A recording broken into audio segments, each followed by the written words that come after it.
teman-teman.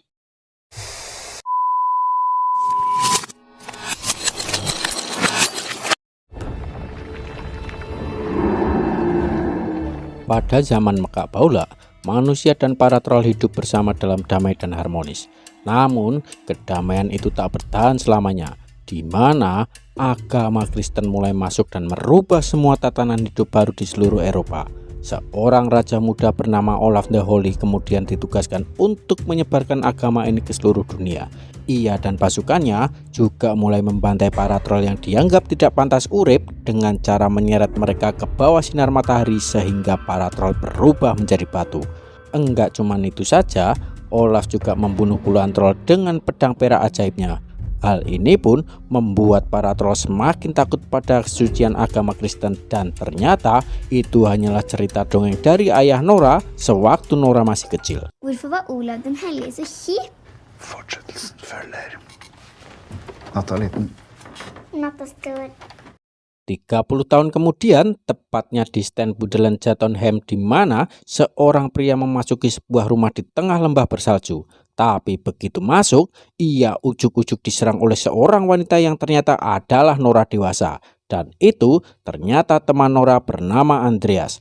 Seperti yang kita ketahui, kalau keduanya ini merupakan tim yang pernah menghadapi troll di film sebelumnya, atau tepatnya 3 tahun yang lalu. Kedatangan Andreas ke sini ternyata ingin menunjukkan sesuatu kepada Nora sekaligus meminta bantuannya yang merupakan seorang profesor arkeolog. Jeg tror at han hadde likt det jeg har lyst til å vise til deg òg. Har du funnet noe? Andreas kemudian membawa Nora naik helikopter dan pergi ke fasilitas pembangkit listrik. Sesampainya di fasilitas tersebut, Nora dibawa ke ruang bawah tanah, dan disitulah Nora dibuat terkejut saat melihat sosok troll raksasa yang sedang berhibernasi yang sedang diteliti oleh Andreas beserta orang-orang dari pemerintah. Troll tersebut dinamai Jotun. Nora kemudian diperkenalkan dengan pemimpin proyek bernama Marion. Sayangnya, Marion kurang setuju dengan kehadiran Nora yang dianggap terlalu mengandalkan dongeng untuk meneliti troll tersebut. Meskipun begitu, Marion tak punya pilihan lain karena jika mereka tak ada kemajuan atau tak bisa membuat troll tersebut bangun, maka fasilitas ini akan ditutup oleh Perdana Menteri. Troll natur, gjort av jord og stein. Barnerim overtro. Marion lalu mengungkapkan bahwa DNA troll ternyata sangat unik, di mana DNA mereka sangat mirip dengan pohon cemara dan tanah. Andreas kemudian membawa Nora ke ruang kontrol. Di sana, Nora bertemu dengan temannya yaitu Sigrid, yang kini sudah menikah dengan Andreas dan sedang hamil tua. Di ruangan itu juga terdapat pernyataan atau surat hukum kuno terhadap troll yang dibuat oleh Olaf pada tahun 1030. Namun sayangnya kertasnya ada yang hilang, dan di situ Nora sedikit membaca sebuah kalimat yang mengungkapkan bahwa troll harus diusir dari tanah ini. Fra dette land fordrives. Mengingat ada troll yang sudah mereka temukan, para peneliti pun yakin bahwa di negara ini masih ada banyak troll lain yang sedang bersembunyi. Nora kemudian pura-pura kebelet ngising, namun bukannya ke WC, Nora malah menyelinap ke area terlarang dan mendekati wajah troll. Ia lalu menyentuh troll tersebut sambil menyanyikan sebuah lagu tentang troll yang sering dinyanyikan oleh ayah dan ibunya sewaktu masih kecil. Telah menyanyikan senandung tersebut, ujuk-ujuk detak jantung troll meningkat. Enggak cuman itu, matanya juga melek yang artinya Nora telah berhasil membangunkan Jotun dengan lagu tersebut.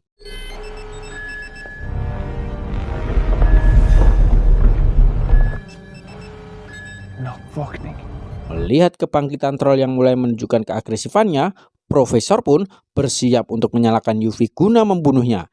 Namun, Marion yang sejak dulu memang menunggu momen ini malah sengaja menumpahkan kopi ke saklar untuk mencegah penyalaan sinar UV. Troll kemudian memberontak. Hal itu membuat Nora yang berada di lift terlempar jauh. Andreas kemudian segera menyelamatkan Nora, sedangkan seorang profesor bernama Gondes mengambil sesuatu dari tabung kecil.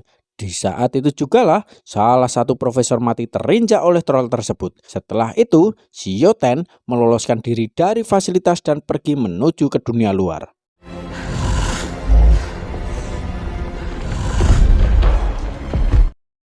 Menyadari situasi semakin genting, Nora, Andreas, Sigrid, dan Marion pergi ke pangkalan di mana di sana mereka bertemu dengan rekan lama Nora bernama Mayor Chris yang akan membawa mereka ke Perdana Menteri yang baru.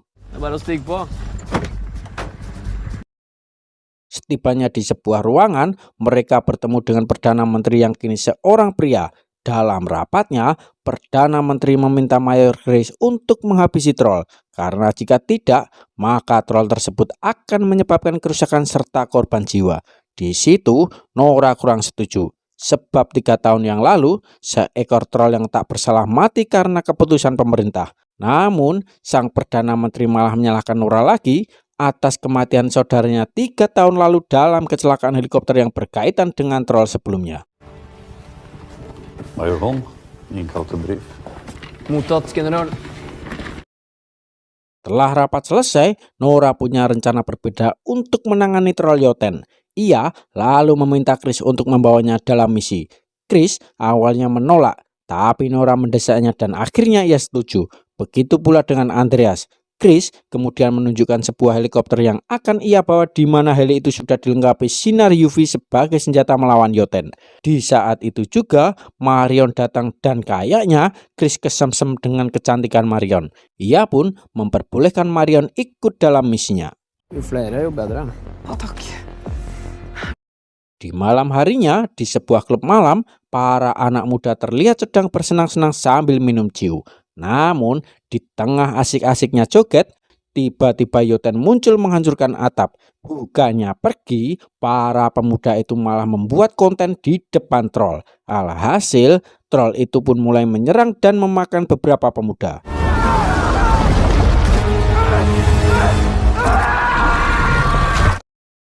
Enggak lama kemudian, datanglah 2 helikopter, yang satu dipiloti oleh Chris, yang satunya dipiloti oleh teman Chris bernama Emir. Keduanya kemudian menyerang si Jotun dengan sinar UV. Serangan itu berhasil melukai Jotun. Namun, Jotun tak tinggal diam. Ia mengambil tiang listrik dan melemparkan ke arah mereka, di mana serangan itu membuat helikopter Emir rusak dan jatuh, sehingga Emir pun tewas seketika. Melihat temannya tewas, Chris pun marah besar. Chris lalu bersiap untuk menyerang Jotun dengan rudal, tetapi Jotun lebih memilih pergi meninggalkan lokasi tersebut.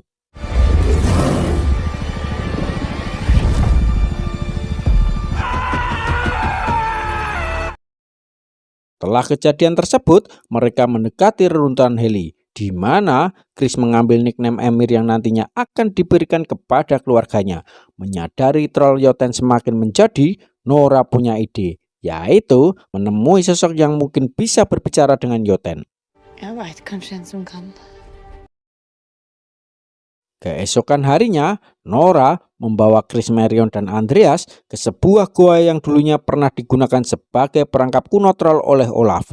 Menurut legenda troll, raja dulu hampir dibunuh di sini setelah anak troll diculik untuk memancingnya keluar dari goa. Setelah memasuki goa lebih dalam, tibalah mereka di sebuah jurang. Nora kemudian mengambil sebuah batu yang selalu ia simpan dan mengetuk-ngetuknya ke bebatuan. Dan tak lama kemudian, tiba-tiba muncullah sosok troll di depan mereka. Ternyata itu adalah anak troll raja yang masih hidup. Nora menamainya Cantik. Nora kemudian mulai berkomunikasi dengan Cantik melalui suara dengungan. Nora ingin Cantik berbicara kepada Jotun karena hanya dialah yang bisa melakukannya.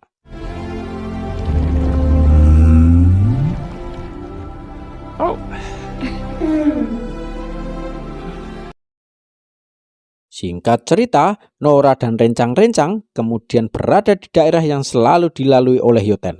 Begitu Jotun datang, si Cantik pun keluar dari persembunyiannya. Kedua troll itu lalu mulai berkomunikasi. Dalam komunikasi tersebut, si Jotun menolak untuk berhenti membuat kehancuran.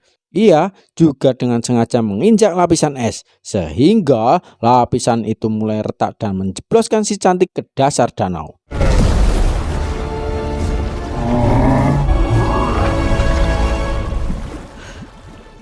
Sementara Nora berhasil diselamatkan oleh Chris, mereka lalu segera terbang menjauh tepat sebelum si Jotun menangkap mereka.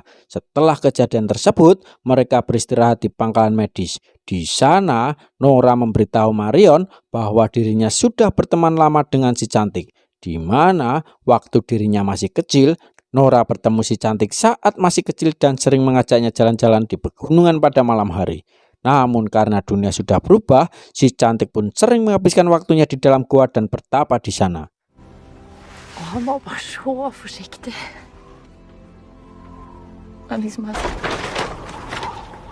Di saat itu juga Andreas menunjukkan sebuah peta, di mana dari peta itu mereka menemukan kalau Joten sedang mengarah ke Trondheim, tepatnya ke Nidora Cathedral, tempat yang diyakini Olaf dimakamkan. Mereka pun langsung pergi ke sana tanpa lama-lama. Troll på pilgrimsvandring. Nettopp.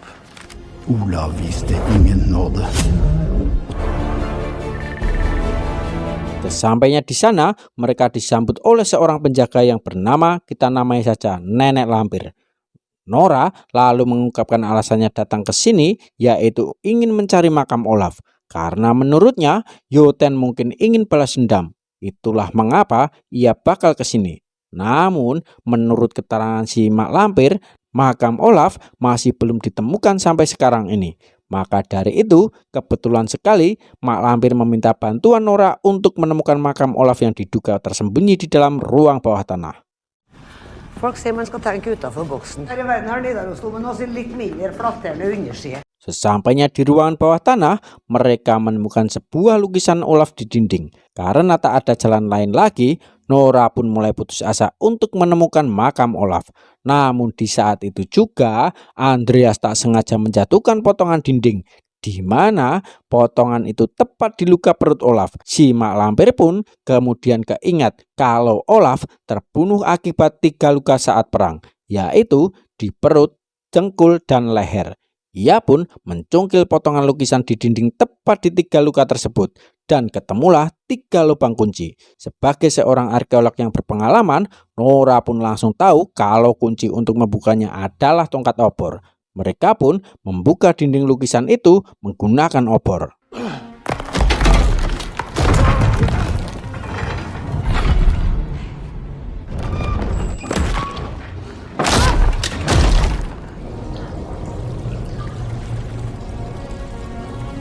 Dan ya, setelah terbuka, mereka hanya menemukan makam Olaf yang ternyata selama ini ada di balik lukisan dinding.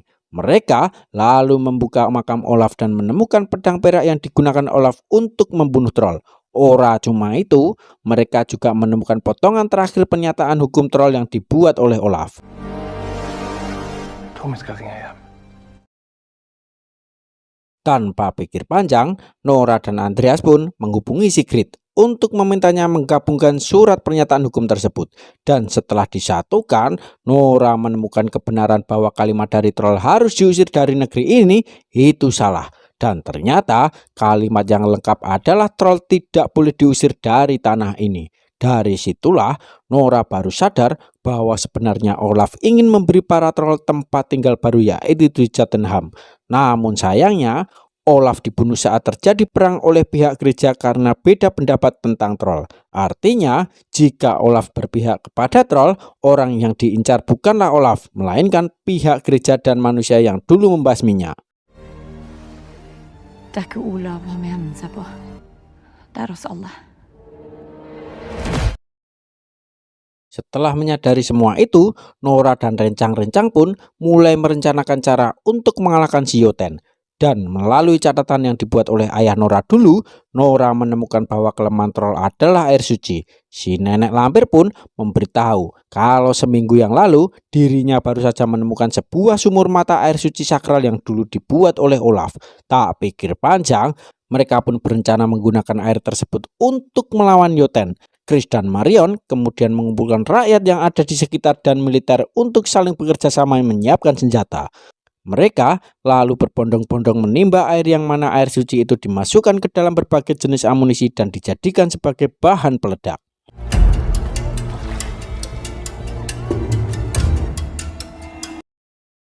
Singkat cerita, di malam harinya Joten pun datang. Andreas dan Mak Lampir yang berada di atas menara kemudian membunyikan lonceng untuk mengganggu pendengaran Joten. Begitu Joten menutupi kuping, Joten kemudian melempar pohon ke menara untuk menghancurkan loncengnya. Chris langsung meminta pasukannya untuk menembaki Yoten dengan air amunisi. Serangan itu ternyata berhasil membuat kulit Yoten terbakar. Namun hal itu tak bertahan lama.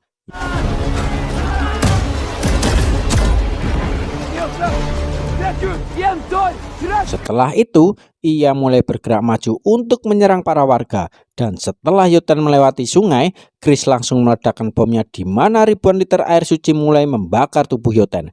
Tapi ternyata tetap saja kemampuan air suci tak bertahan lama di tubuh Yoten. Bersamaan dengan itu, terdengar suara raungan. Yang ternyata suara itu berasal dari si cantik yang datang untuk melawan Yoten. Dan terjadilah pertarungan antara si cantik dan Yoten. Sayangnya, si cantik kewalahan dan berakhir diajar habis-habisan oleh si Yoten.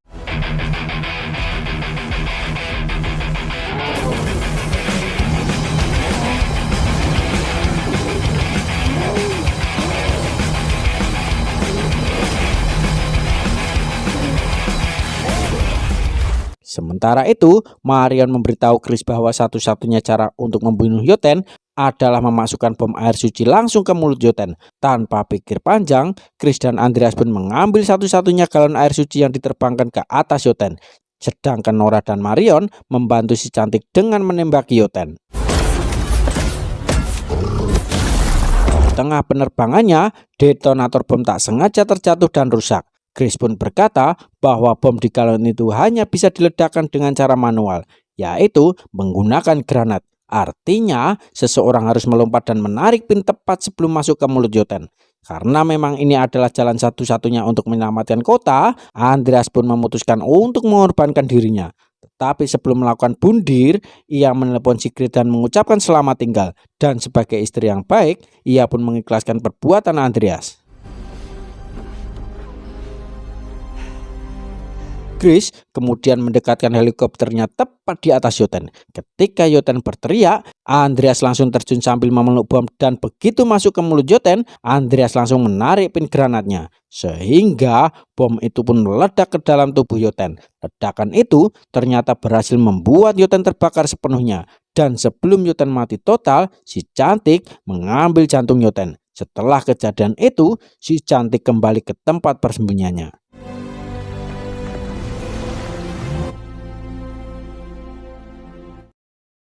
Dan beberapa bulan kemudian, Sigrid akhirnya melahirkan bayinya. Kemudian, Norwegia kini kembali berjalan normal. Begitu pula dengan Nora. Om å finne tilbake til.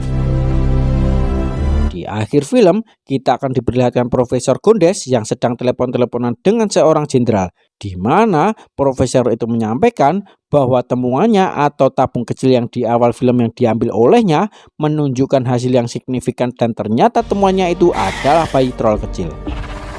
Tamat, ending yang melekodo.